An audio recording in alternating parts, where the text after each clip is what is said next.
Will a perpetual mess up get his stuff together? Well, we'll find out in One Day as a Lion. Let's talk about it now.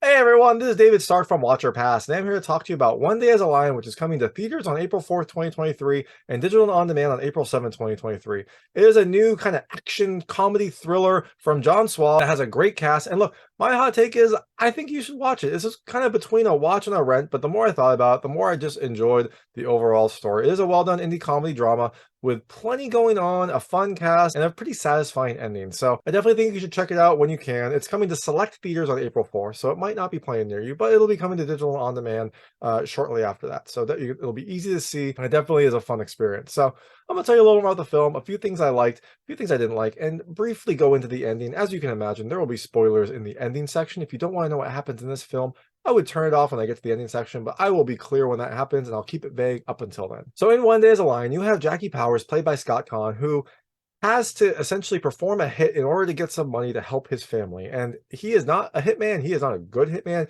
He's not really even a good criminal. So as you can imagine, it doesn't go as planned, and that leads to additional problems that play out over the course of a couple days. And Jackie's trying to figure out what to do. He's trying to manage all the stuff that's happening and all the various people that are now interested in him, while also trying to fix the thing that he originally needed to do the hit for. And so it's a fun kind of cat and mouse game. It has some thriller aspects, it has some action aspects, but overall, it actually has some pretty nice comedic aspects as well. So, things I liked about this movie. The first, I liked the overall feel. Look, so this film is directed by John Swab, who has done a lot of earlier films. He is a prolific director. A lot of his stuff is very gritty.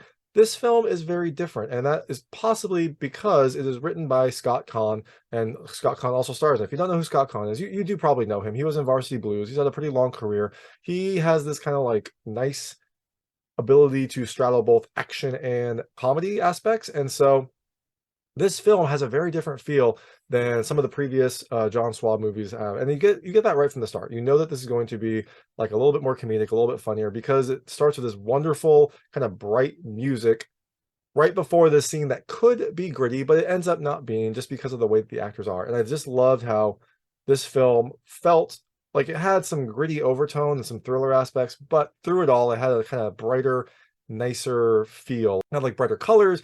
It had a lighter tone at times. It had more comedic aspects. That's not to say it doesn't have action moments. That's not to say it doesn't have thriller moments. It still has those, but I feel like this film kind of had that nice balance between action and comedy that made it just an entertaining experience. The second thing I loved is the cast. This is a fun overall cast. You kind of get Scott Caan plays a lot of it, and he does a really fantastic job. I love Frank Grillo in it. He doesn't have as many roles, but Frank Grillo is always a fun addition to a cast. He has a fun role as a gang boss that lets him have a little bit of action, a little bit of, tough guy aspects. It's signature Frank Grillo, and it works perfectly. I really loved Marianne Rendón as Lola, who is kind of like the foil to Scott Caan's Jackie Powers. She was a lot of fun. She was a fighter in this movie. She kind of made sure that she wasn't taking any crap from anyone. It was a really fun thing to see. And I also really liked having J.K. Simmons in this as well. He plays kind of like a tough cowboy in this film. He doesn't take anything from anyone, and he has a more kind of substantial role than I think you would normally expect from a big star in an indie film. He really gets in there. He has several scenes throughout. He has a lot of interactions with people, and I thought he was a really great addition, and he kind of like helped elevate the scenes that he was in. And the third thing I really loved is the music. There's like a whimsical soundtrack in this that really helps to kind of show that this is not just a thriller, and it really sets the tone right. It helps to kind of soften up some scenes that could go very different ways if the soundtrack was different. But I think they did a perfect job of balancing that tone and helping to like keep it light, even though there were some tense moments in the movie. And the last thing I really loved is the ending. I thought the ending was really well done. It kind of put everything together, put all the pieces together, and really showed a lot of growth in all the characters. So a lot of things I liked, things I didn't love as much. So the first thing I didn't love is that it kind of has a long setup, and it's not bad. Like eventually the film picks up, and I really enjoyed the ride after that. But it kind of starts a little bit more, I don't know, exciting with a more exciting scene. It kind of slows as it has to build up all the characters and build up the predicament, and then it really kind of accelerates towards the end. So there's peace in the middle that slows down a little bit, Don't worry, stick through it. It has a really satisfying ending, and the film kind of picks up a little bit later. Just something I wanted to point out. So now I'm gonna get to the ending. I really liked the ending. I thought it did a nice job of like showing the characters and showing their growth. As you can imagine, there will be spoilers here. So if you don't want to know what happens at the end of this film, I would turn this off now. Just know that One Day as a Lion comes to theaters on April 4th, 2023, and digital on demand on April 7th, 2023. So the main predicament in this film is that Jackie Powers needs money to hire a lawyer for his son. His son was arrested for kidnapping. It was a bad situation. His son wasn't really even involved. He was just there. But he was arrested for kidnapping. The results of whatever hearing, whatever event happens, will kind of determine the course of his life. And so Jackie wants to make sure that his son is okay. So he needs to hire a lawyer. Now, in order to hire a lawyer, he had to take out this person who owed a debt to someone named Mr. Barnes. But Jackie's not a hitman. He isn't good at this, and it doesn't work. He ends up accidentally shooting a chef at the restaurant who dies. So in his panic, Jackie kidnaps Lola, who was working at the restaurant, and the only person that kind of recognized him and could recognize him as the shooter. So he takes her and he tries to like kidnap her, but he's bumbling, and Lola, is having none of this. She fights back, she talks back. Eventually she, escapes. He tracks her down.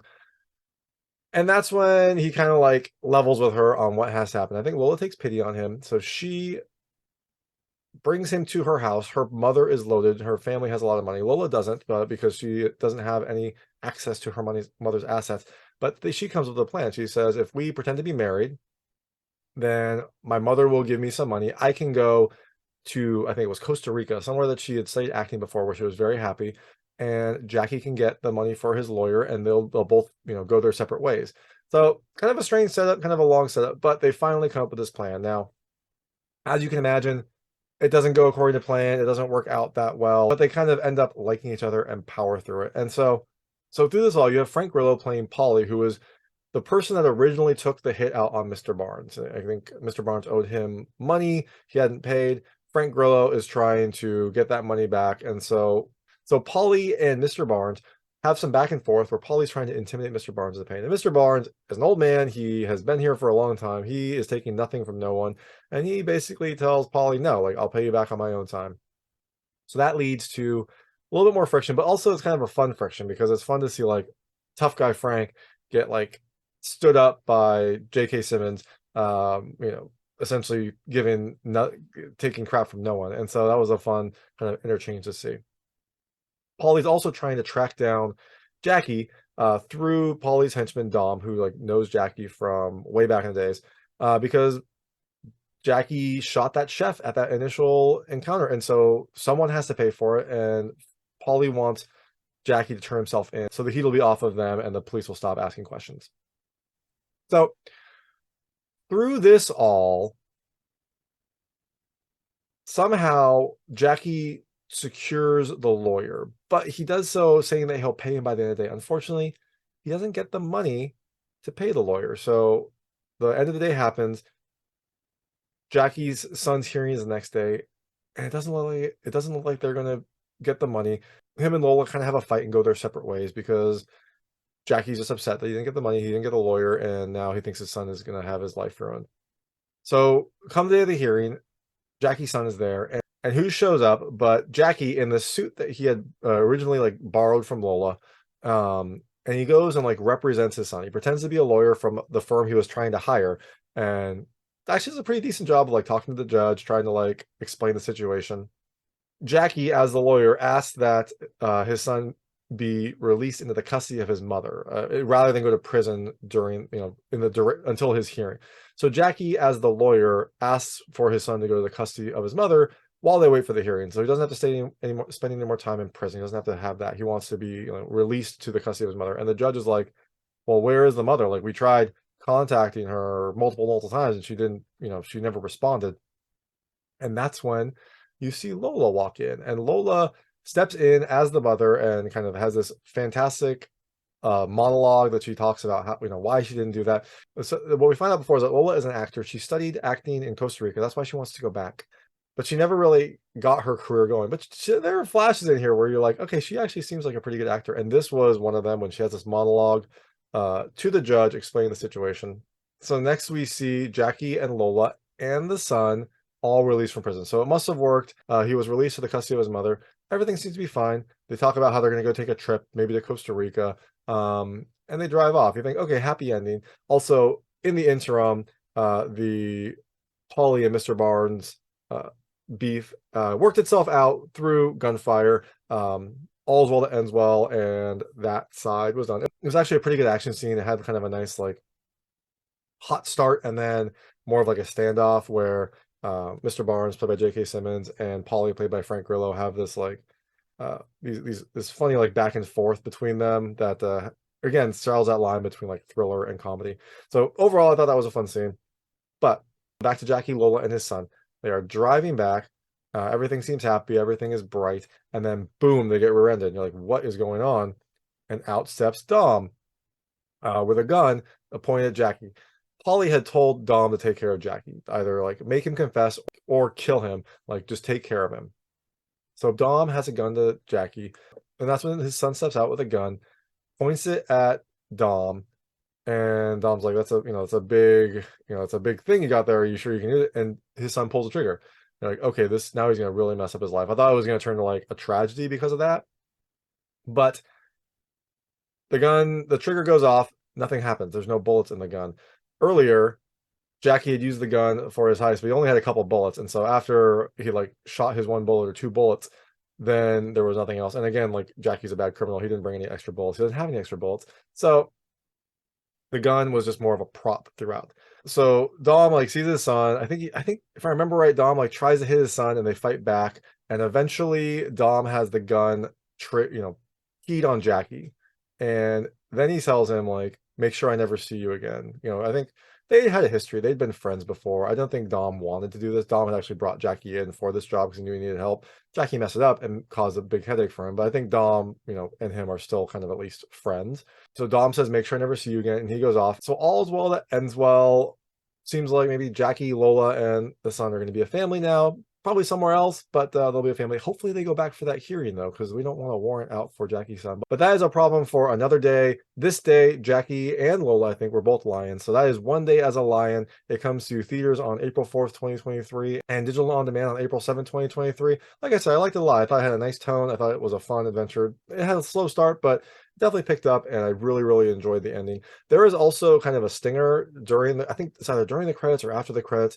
I'm not certain that this will be in the theatrical release. It was in my screener, but it is like some early footage of someone who previously was cast as Dom, and like Dom and Jackie's fight. It is fun to see. It's interesting to see like a different Dom in this role. I think that George Carroll did a really good job, and I liked him as Dom, but it's fun to see this earlier scene, is how different that played out. And so there's no explanation for it. So if you see that, if it's in the theatrical release or digital release, just know that is something that John Swab threw in as a credit to his friend who was playing Dom initially.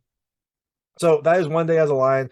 Check it out when you can, and also check out my interview with John Swab. It is up on the YouTube channel as well. And thanks so much for watching. If you like this review, please like and subscribe to the channel. It helps me out a lot. Make sure all my new content goes straight to you. Thank you.